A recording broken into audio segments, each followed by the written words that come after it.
নমস্কার বন্ধুরা, আমার ইউটিউব চ্যানেলে আপনাদের সবাইকে স্বাগত। আশা করি আপনারা সবাই ভালো আছেন, সুস্থ আছেন।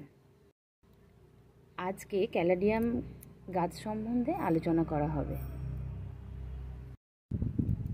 এটা হচ্ছে একটা multi colour dotted caladium. Multi colour কেন বলা হয়? কারণ এটার মধ্যে বিভিন্ন ধরনের কালার লক্ষ্য করা যায়।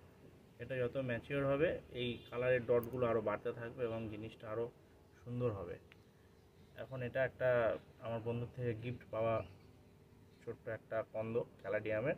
এটাকে আমরা কি করে বড় করব, আজকে সেই তার মিডিয়া বা তার খাবার নিয়ে এগুলো নিয়ে আমরা ছোটোখাটো করে একটা আলোচনা করব একদম অল্প সময়ের মধ্যে।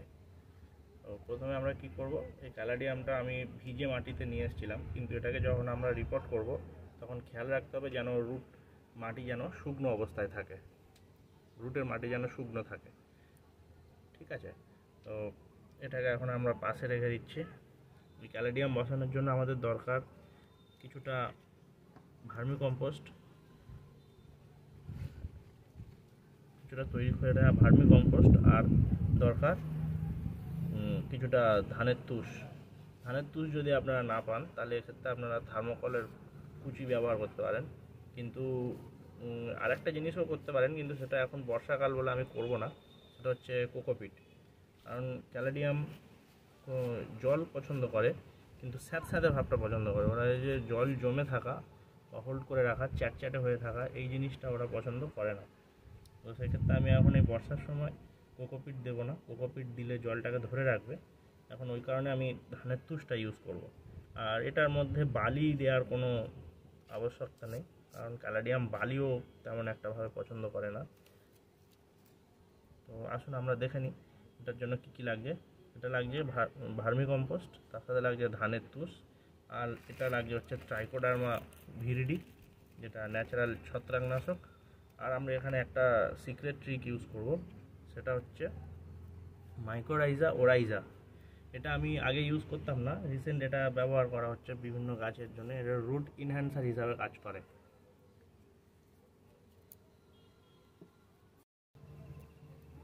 এইটা হচ্ছে মাইকোরাইজা ওরাইজা। এদের কাজ হচ্ছে, এটা হচ্ছে মাইকোরাইজা ওরাইজা। এটা একটা বন্ধু ব্যাকটেরিয়া বলতে পারেন। এরা গাছের শিকড়কে কন্টিনিউ পুষ্টি এবং জলের সাপ্লাই দিতে থাকে। এটা আমরা কি করব, জলের মধ্যে জাস্ট কয়েক ড্রপ মিশিয়ে নেব। এবারে এটার মাটিটা শুকনো করতে দেওয়ার কারণটাই হলো এটা, যখন আমরা এটা জলের মধ্যে ডোবাবো তাহলে এই অ্যাক্টিভেটেড মাইক্রোরাইজাগুলো এর শিকড়ের থ্রু দিয়ে গাছের সাথে মিশে যাবে। তাহলে এখন এটা আমরা মাইক্রোরাইজার মধ্যে ডুবিয়ে দিলাম। এমনি জাস্ট ডুবিয়ে এটাকে রেখে দেবো, 10 মিনিট রাখবো এটাকে। আসুন এটা এদিকে এটার মধ্যে ডুবে থাকুক। এখন আমরা এদিকের মিডিয়াটাকে আস্তে আস্তে তৈরি করে নিই। এটার সাথে না একদম অল্প একটুখানি অল্প একটু ট্রাই করে আমরা মিশিয়ে নেবো, যাতে রুটটা ড্যামেজ না হয়, গোড়াটা পচে না যায়। এইটুকুতেই হয়ে যাবে। আর এখানে যেখানে বসাবো গাছটা, সেটা হচ্ছে এই পটটার মধ্যে অনেকগুলি ড্রেনেজ হোল আছে, বেশ কতকগুলো, 4টে আছে। এটার মধ্যে ড্রেনেজ হোল থাকাটা খুব জরুরি। ড্রেনেজ হোল না থাকলে এটা পচে যাবে, কন্দটা পচে যাবে।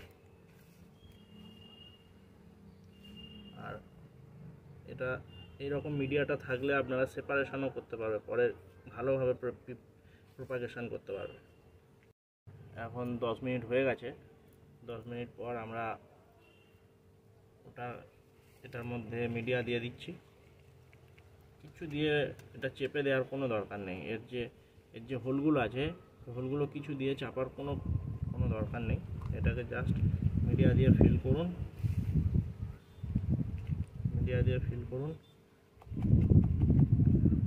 আর এটাকে নিয়ে ঠিক মিডল পোর্শন করে ধরে রেখে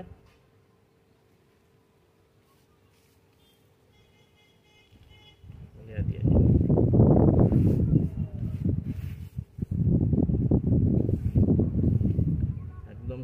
দিয়ে এটা পটেড হয়ে গেল।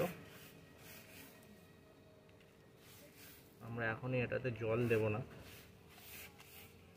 কারণ ওটাকে আমরা 10 মিনিট ভিজিয়ে রেখেছিলাম আর মিডিয়াটা আমার হালকা ভিজে ভিজে আছে। এটাকে আমরা এখন জল দেব না। ব্যাস, এই আমার পট করা রেডি। একদম ছোট্ট পট।